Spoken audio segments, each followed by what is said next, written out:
Hi, my name is Roland Chang, and am currently spending a lot of my time invested into building a brand inside of Magic called Foilbug. Tell me about the mission statement. I mean, what is Foilbug trying to achieve? So Foilbug, on the site, you'll see it's committed to the MTG community by sharing shiny content, creating premium merch, and guiding players to amazing stores around the world. What it primarily wants to do is be a brand, first of all, but also to allow for players to have an LGS guide. For those that don't know what LGSs are, it's a local game shop.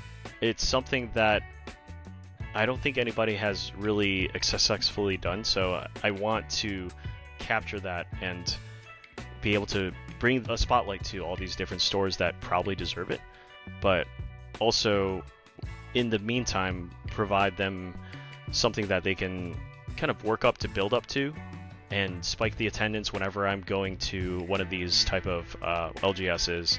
There's always this opportunity that you're going into a random city. I'd like to guide a lot of people, since a lot of people actually ask me questions of what are you doing for Thursday night. I think it's really helpful for all those players to really see what is going on and what is it truly worth their time to actually visit. There's so many moving parts. There's the tech aspect of it, there's the content piece, and there's aggregating different APIs and different parts together. And then there's also your own personal brand that's part of it, starting with the ideation of this, which was maybe 4 or 5 months ago to now. Like, what are some of the challenges that you've faced so far that you're comfortable sharing?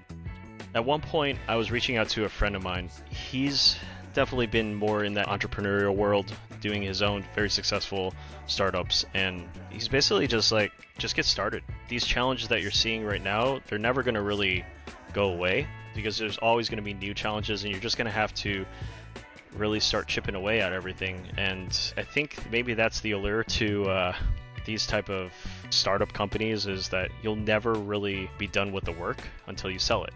And also the fear of it failing.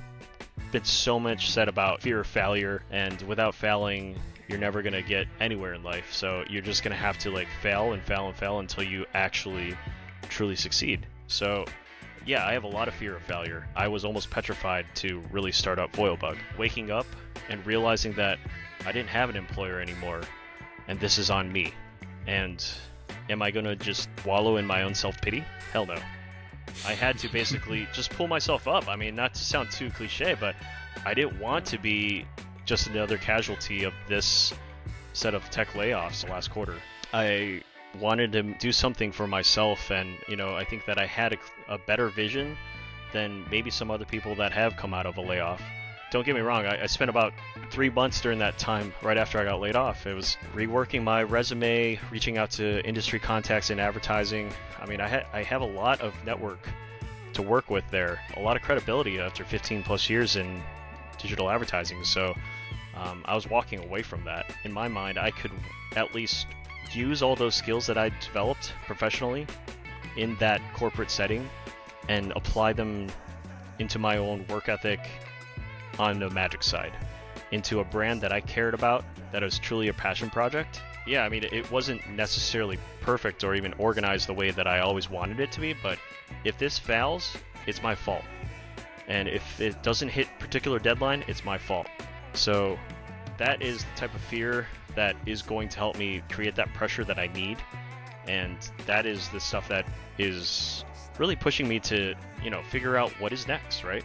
I have the luxury of truly being at the helm of this, and to be your own boss, right? That's kind of the dream, but a lot of responsibility comes in that too. You have to be responsible for those decisions, and if it fails and it's a bad decision, you're going to have to eat those consequences. All right, Roland, thank you so much for taking the time to tell me about what's been going on recently with you and Foilbug. Thank you so much, James. I really appreciate you bringing me on here.